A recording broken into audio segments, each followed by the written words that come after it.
A man turned $800 into $350 million in just 2 weeks, then vanished, claiming he was a time traveler from 200 years in the future. An online soldier from 2036 leaked classified secrets to an untraceable IBM computer. These forgotten figures swore they hailed from the future, but what if one of them was telling the truth? Let's explore. In 2003, an urban legend began circulating online about a man named Andrew Carlssin, who was allegedly arrested after being flagged for insider trading. According to the story, he somehow turned $800 into $350 million in just 2 weeks, making a series of impossibly perfect trades. The tale claims investigators believe there was no way it could have been pure luck. The legend goes on to say that, during questioning, Carlssin claimed he was a time traveler from 200 years in the future, who simply knew how events would unfold.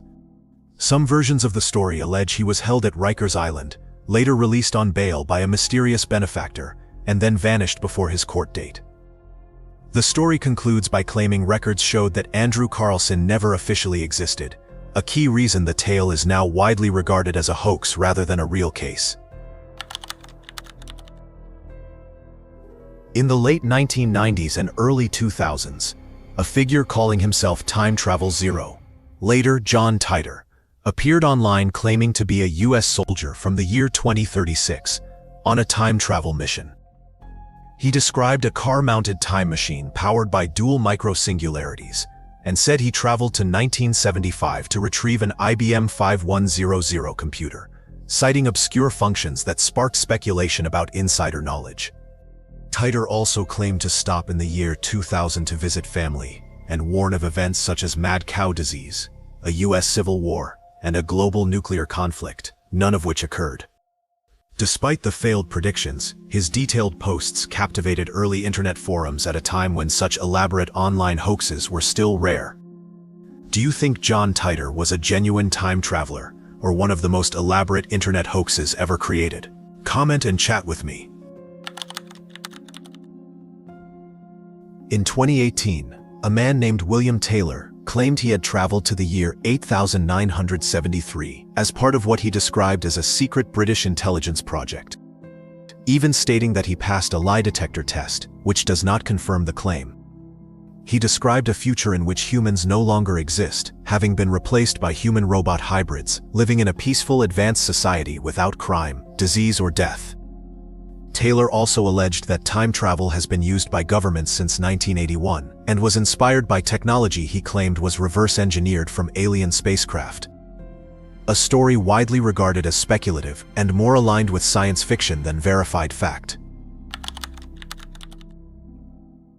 David Huggins claims he first encountered aliens at a young age and later described interactions with an alien he calls Crescent, whom he says was connected to the creation of hybrid beings. He also reports experiences involving time travel and has spent years documenting these memories through paintings. His story is the subject of the documentary Love and Saucers, which presents his unusual claims as a deeply personal and unconventional narrative. In 1995, a man named Mike Marcum called into Art Bell's paranormal radio show Coast to Coast AM, claiming he had discovered a way to travel through time using a device inspired by a Jacob's ladder. He later said that attempts to scale up the device led to legal trouble involving stolen electrical equipment, which resulted in an arrest and a short jail sentence. The following year, Marcum called the show again, claiming he was building a second version of the device using lawful materials, and that it was nearly complete. He alleged that small objects had already been tested, and suggested he planned to use them himself. In 1997, Marcum reportedly disappeared from public view, leading to speculation that he abandoned the claims, faced personal issues, or was simply never heard from again. Project Pegasus is an obscure story centered on alleged government experiments from the 1960s and 70s. According to claims made by Andrew Basiago, a lawyer from Washington, the Defense Advanced Research Projects Agency was involved in secret research related to time travel and teleportation, and he says he participated as a child. Basiago has claimed that the government developed a device inspired by Nikola Tesla's work. sometimes referred to as a Chronovisor, which he says allowed travel through time and alternate realities. He alleges taking part in various missions, including witnessing historical events and traveling to the future to gather information. However, there is no verified evidence that Project Pegasus ever existed, and the story is widely regarded as speculative or a hoax, despite claims that other notable individuals were involved. Bielek was largely unknown until he began sharing stories involving time travel and alleged secret government projects. He claimed his earliest memory occurred during infancy and said he believed he could understand conversations at that time. As an adult, Bielek described working in electronics and later claimed he was exposed to classified programs involving topics such as unconventional research and time travel. He alleged that he was recruited into what he called the Montauk Project, an unverified underground program said to have operated on Long Island. According to his account, he experienced unusual transportation methods and later claimed involvement in experimental projects that included time travel and speculative technologies. Bielek said these experiences spanned decades and involved journeys to distant locations and different points in time. However, no evidence has ever confirmed these claims, and they are generally regarded as speculative or fictional. In 2006, a man identified as Sergei Ponomarenko reportedly appeared in Kiev claiming to be lost and asking for directions to streets that no longer existed. According to widely circulated accounts, he was wearing outdated clothing and carried identification and a camera, said to date back several decades. The story alleges that when questioned, Ponomarenko claimed he had been born in 1932 and believed he had traveled to the future and back. The documents he carried were said to be dated to the 1950s, and photographs reportedly developed from his camera appeared consistent with that era, including images of a woman he identified as his fiancée, and one photograph interpreted by some as depicting an unidentified object in the sky. The account further claims that the woman was later located as an elderly resident who recalled a fiancé who disappeared years earlier. The story concludes with claims that Ponomarenko later vanished, though no official records have confirmed these events, and the case is generally regarded as an urban legend rather than a verified incident. In 2017, a man from Greece came forward claiming that after several years in the Greek military, he was invited to participate in what he described as a secret government project. He alleged that he was sent to the year 3207 and said that, from his perspective, the experience lasted only a couple of days. Around the same time, another anonymous Greek individual shared a similar account. He claimed that while he was a student, a professor invited him to take part in an experimental project that he believed involved time travel, allegedly sending him to the year 10,000. According to his story, the purpose was to observe a future conflict between humans and artificial intelligence. These accounts remain unverified and are generally regarded as speculative narratives rather than facts. Elvis Thompson, not Elvis Presley, briefly gained online attention after claiming to be from the future and posting a video on January 1st outlining what he described as predictions for the year. Unlike vague forecasts, he offered specific dates and scenarios, including a supposed record-breaking tornado in Oklahoma, a claimed alien arrival in which 12,000 people would be taken to another planet, a major East Coast storm, and the alleged discovery of an unusually large sea creature. None of the predictions scheduled earlier in the year occurred, and the remaining claim is generally dismissed due to that track record. On May 26, 1828, a teenage boy appeared in the streets of Nuremberg, Germany, barely able to walk or speak, and carrying 2 unsigned letters claiming he was a foundling. Though first believed to have developmental limitations, caretakers soon recognized his physical strength, rapid learning ability, exceptional memory, and natural talent for drawing and music. He later said he had spent the first 16 years of his life in complete isolation in a dark underground space, sustained on bread and water and kept subdued, with contact limited to a single unknown figure who taught him a few basic phrases. When the mayor shared his story publicly, the boy, now called Hauser, became widely known, and speculation grew that he had been secretly exchanged at birth as part of a royal succession plot. Public attention did not bring safety, however. He endured several disturbing encounters, including a serious head injury in 1829, and in December of 1833, he was lured into a park and never returned. Hauser's true identity and origins remain unknown, a mystery reflected in the words on his tombstone: "Here lies Kaspar Hauser, riddle of his time. His birth was unknown, his death was mysterious." The Count of Saint-Germain emerged in European high society around 1750, quickly becoming one of history's most enigmatic figures.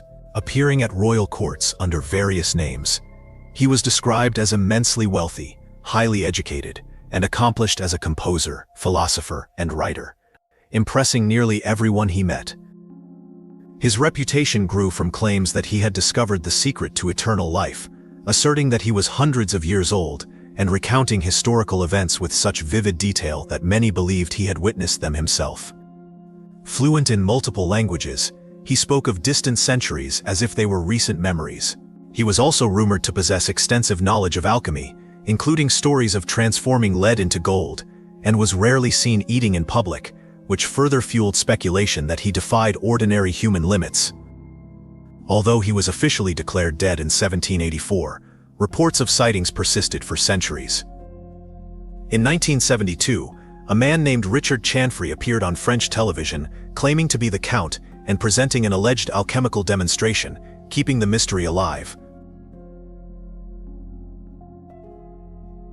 George Adamski helped launch the modern UFO contactee movement during the height of Cold War anxiety. A Polish-American writer, he claimed that in 1952 he met a friendly extraterrestrial named Orthon in the California desert, described as a human-looking Nordic being with blonde features who supposedly came from Venus. Adamski later wrote 3 best-selling books recounting these encounters and alleged space journeys to Venus and other planets, selling more than 200,000 copies by 1960. Central to the message attributed to Orthon was a warning that humanity faced serious consequences due to the development of atomic weapons. Like many contactee stories of the era, Adamski's account reflected the dominant fears of its time, suggesting that such visitors often mirror the anxieties shaping the society that imagines them. On November 2, 1966, a sewing machine salesman named Woodrow Derenberger was driving home near Parkersburg, West Virginia, when a large gray object reportedly appeared and blocked the highway. A tall, dark-haired man emerged from the object and approached Derenberger's car. The man introduced himself as Indrid Cold and appeared to communicate without speaking aloud, which Derenberger later described as telepathic. Cold claimed to be a searcher from a place called Lunalos, located in what he referred to as the galaxy of Ganymede. Derenberger noted that the man's facial expression stood out, describing a constant fixed smile that felt unusual and difficult to interpret. He said the encounter left a strong impression, and that it was not the last time he claimed to interact with Indrid Cold. According to Derenberger, the two communicated multiple times afterward, and he later stated that he was taken to Lunalos on 2 occasions. Additional witnesses later reported seeing a smiling man speaking with Derenberger along the roadside that night. In 1863, a young boy named Collie Albright came upon an unidentified man lying on a beach in Sandy Cove, Nova Scotia, in serious condition and suffering from exposure, with clear signs of past medical trauma to his lower body. Villagers brought the man to safety, but even after his condition improved, no one was able to learn who he was or where he came from. He spoke very little, made unfamiliar sounds rather than recognizable language, and became distressed when questioned. When asked his name, he murmured something that sounded like Jerome, which is the name he was given. Although some suspected he had once worked at sea, his hands showed no signs of such labor. Unable to care for him permanently, local families took turns housing him until he was moved to the French Catholic community of Medican. He spent many years living with different households, including one that allowed visitors to view him as a local curiosity. Jerome died in 1912, having never explained his identity or origins. Omnek Wanik claims that she is originally from Venus in a literal sense, stating that she was born there and lived on the planet for hundreds of years before arriving on Earth in 1955 as a 7-year-old child. She says she came with a spiritual purpose aimed at helping humanity evolve. In her book, From Venus I Came, she describes what she presents as the civilization of Venus, including its cities and social structure. For decades, she has given lectures and interviews portraying herself as a representative from Venus. Critics note that by the 1950s, scientists already understood Venus to be far too hostile to support life as we know it. Omnek addresses this by claiming that her people exist on what she describes as a higher vibrational level, beyond the reach of conventional technology and outside ordinary physical perception. In 1851, authorities in Frankfurt detained a disoriented man who called himself Jofar Vorin. Although he could hold a basic conversation in German, his accent and phrasing suggested it was not his native language. When questioned, he claimed to come from a country called Laxaria, a place that did not appear on any map. He produced documents he said were official papers, but the writing did not match any known alphabet. Vorin stated that he spoke several languages, including German and 2 others he called Laxarian and Abromian, neither of which could be verified. Throughout his questioning, he insisted he was searching for a long-lost brother. With no way to confirm his story, authorities declared him mentally unwell and sent him for examination, after which he disappeared from the record entirely. In October 1593, guards in Mexico City discovered a confused soldier standing in the Plaza Mayor, wearing a uniform no one recognized. He claimed that moments earlier, he had been guarding the governor's palace in Manila and had suddenly found himself across the Pacific. The soldier described details of the governor's recent death, information that had not yet reached Mexico due to the slow pace of ship travel. Viewed with suspicion, he was detained, but months later, a ship arrived from the Philippines confirming the governor's death, and a passenger identified the soldier as having been in Manila at the time. With his account seemingly supported, he was released and sent back home, though how he crossed the ocean so quickly remains unexplained. The Utsuro-Bune legend from Japan's Hitachi province is one of the country's oldest tales involving mysterious visitors. According to historical accounts, a strange vessel made of metal and wood, featuring crystal windows and unfamiliar symbols, washed ashore and appeared unlike anything previously recorded. Inside was a woman with pale skin and red hair streaked with white, who spoke an unknown language and closely guarded a small sealed box. The vessel contained only a few basic items, including sheets, water, and an unfamiliar type of food. Unsure how to interpret the situation, villagers returned her to the vessel and set it back out to sea. Similar descriptions later appeared in historical scrolls along Japan's coast. Whether the story represents folklore, misinterpretation, or something else entirely remains unknown. On September 17, 1975, Darnan Brinkley was struck by lightning while talking on the phone at his home in South Carolina, an event he says led to a near-death experience. He described leaving his body, moving through a tunnel into a blue light, and reliving his life while sensing the impact of his actions on others. At the hospital, his condition became critical, and he was briefly declared unresponsive, but after about 20 minutes, he regained consciousness, having suffered serious physical effects. His recovery was long and difficult, taking nearly 2 years before he could walk and speak normally again. Brinkley later said that during this period, he encountered a cathedral-like setting with 13 beings who showed him visions of future events. After his recovery, he devoted his life to service, volunteering in hospices and nursing homes, and helping others navigate experiences related to life, loss, and change. Helena Blavatsky did not claim to be from another world, but she did say she was in regular contact with beings from a hidden spiritual realm, an idea that later inspired an entire movement. In 1875, she co-founded the Theosophical Society in New York, stating that she was guided by a group known as the Mahatmas, or Masters of the Ancient Wisdom. According to Blavatsky, these advanced beings lived in secluded locations around the world, safeguarded ancient knowledge, and communicated with her through non-traditional means. She also claimed they sent her written messages, later known as the Mahatma Letters, which became central to her teachings. Her philosophy blended elements of Hinduism, Buddhism, and various esoteric traditions.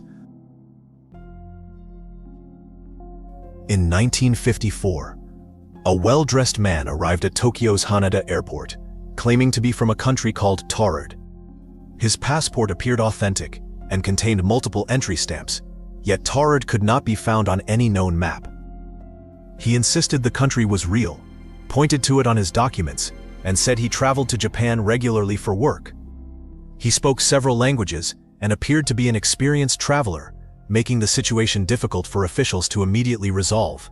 Airport authorities placed him in a hotel overnight while they looked into the matter, but by morning he was gone, along with his belongings and documents. Over time, the story became a well-known mystery, often discussed as a possible misunderstanding, a piece of modern folklore, or an urban legend shaped by speculation. Peter, later known as Peter the Wild Boy, was found living alone near Hamelin, Germany, in 1725, with no known background and little familiarity with everyday social life. He survived on natural food sources, moved unusually, and did not use conventional speech, leading later historians to suggest he may have had an underlying developmental condition. After local hunters brought him to the attention of King George I, he was sent to Britain in 1726 under the care of Caroline, Princess of Wales. Despite sustained efforts to teach him language and basic skills, he learned only a few words. He later lived in a rural setting, gradually adapting to daily routines, understanding conversation, and enjoying simple music. Peter died in 1785 and was buried at St. Mary's Church in Northchurch, where his grave remains.